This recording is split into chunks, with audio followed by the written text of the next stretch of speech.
Namaskaram. Today I would like to discuss on yet another topic which is largely misunderstood and largely mismarketed for some social injustice to oppressed people. The topic is Varna. So in Sanskrit, Varna does not actually mean caste, as most of the people know about. Varna basically means color in some aspect, just to describe the attributes of the people based on their qualities. So everybody might be aware of there are four Varnas on the Vedic society. So they are the Brahmins, Kshatriyas, Vaishyas and Sudras. Now most of the people, because of the wrong idea, they think that Brahmins are superiors and Sudras are inferiors, and people born in the Brahmin caste are actually more superior by birth. It is not actually so. So if you go to the Upanishads or even in the Vedas, says Yajnavalkya actually says that everybody is born as a Sudra, and by their karma they become either Vaishya, Kshatriyas or Brahmins. Now let us see what is meant by this. So this is actually not just by the karma. Basically it's the how the human evolves. So when a person is born, his identity is limited to the physical body, and as he develops the psychological identity, or he identifies with the mind, and that's how he goes about in his life. So as he develops, if the person who is born in the body, if his identification is very strongly related with the mind and body, and then his goal is only the pleasures of life, is known as the Sudra. Sudra are the people who has got limited identity, and then so basically whether you are born in a Brahmin family or Kshatriya family or the Vaishya family, as you know of, as long as you are identified only with yourself, you are known as the Sudra. And if you look into the society, you will find another group of people who not only think only about themselves, but they also think about their family. They are working for their family, they are looking for their society, they donate money to their society and everything. So the second group of the people, categories of the people, actually look beyond themselves, but it is still limited to a group of people. So these are the businessmen people. These are known as the Vaishyas. In Sanskrit, Vaishya basically means the people who live at the banks of the river and do farming and everything, because in the Vedic era or pre-Vedic era, people who used to do trading and everything before the trading flourished, it was mostly the farming community who used to live together. And the great trait of the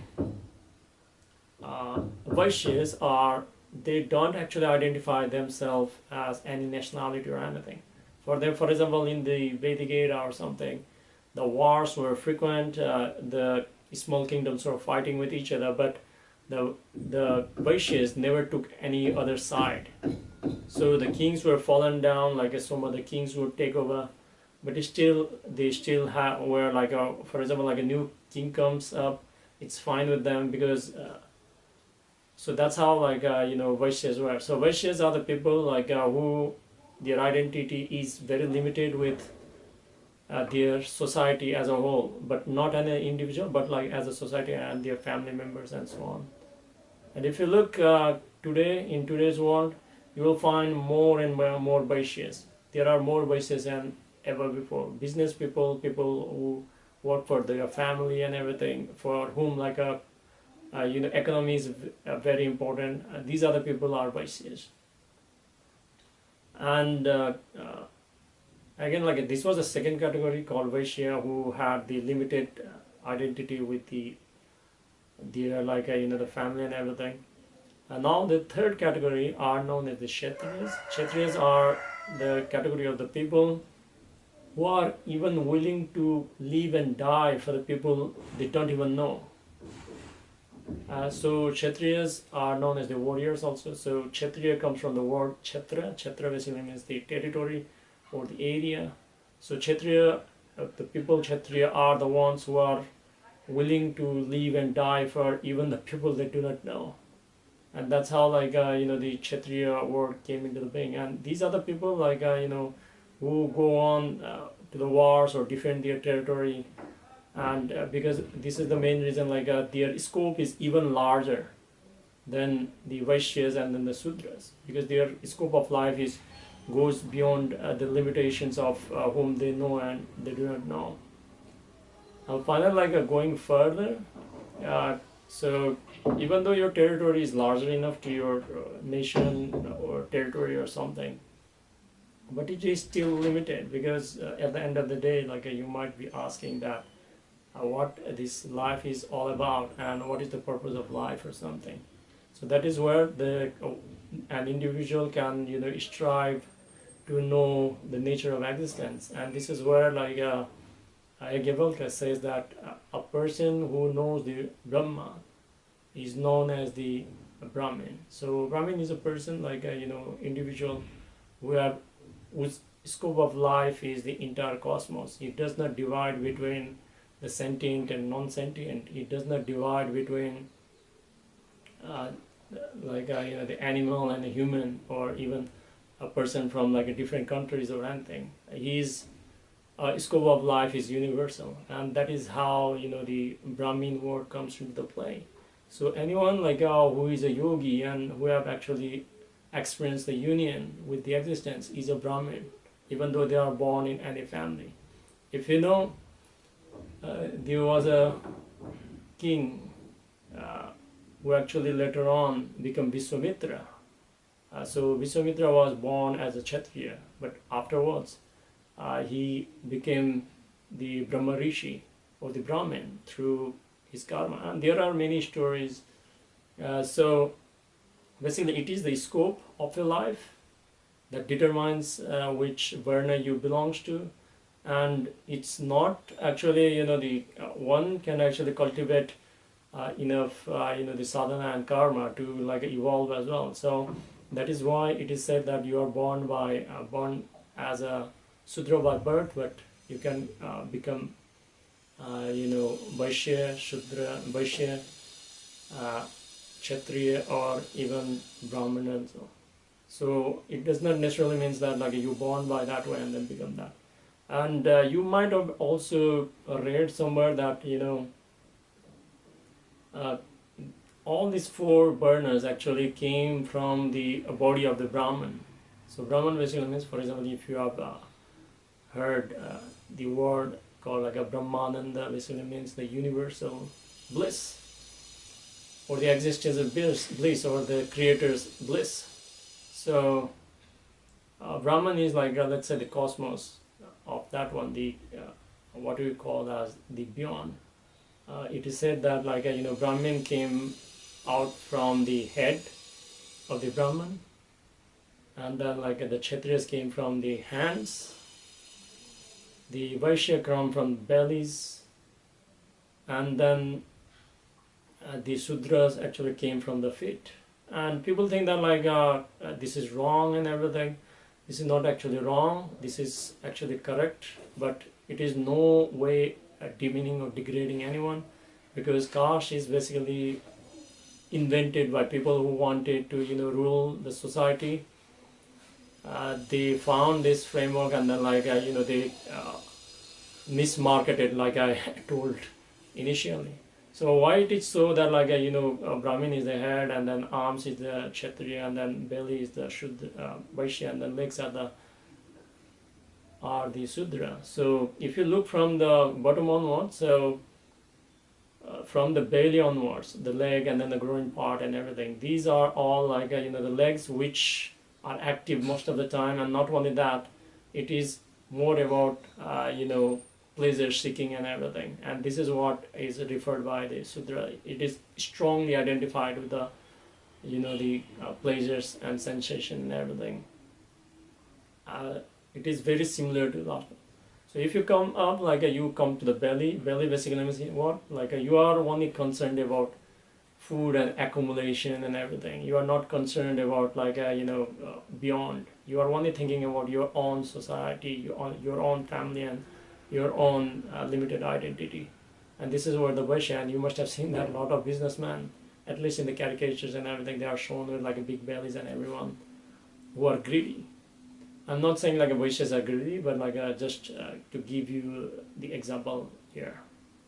So, and then like the next is like the Kshatriyas, because like if you look down, that like Kshatriyas are demonstrated by the arms, because Kshatriyas are the people like who are mostly karma yogis, and like they are action oriented more than accumulation. They are not much concerned about accumulation.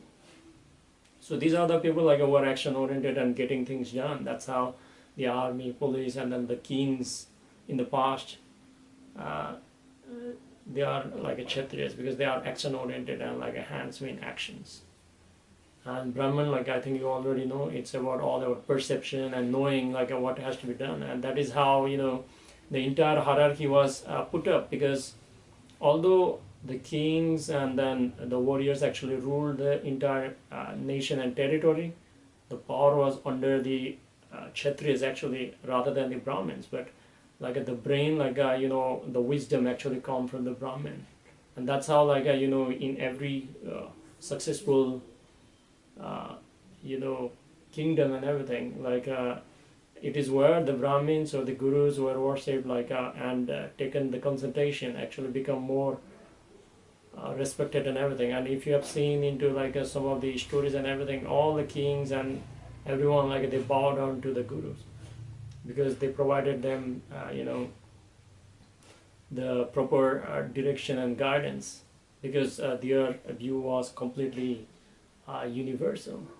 And this is where also like it comes into the play with the, if you know about the three gunas also. So like Brahmins are like a sattvic in nature, and if you go down, like they have got like a different degrees of the rajasic and tamasic nature. So because of that reason, like they behave the certain way, but all that thing can actually be molded and everything, and but through spiritual practices and sadhana, one can actually evolve from Sudra to higher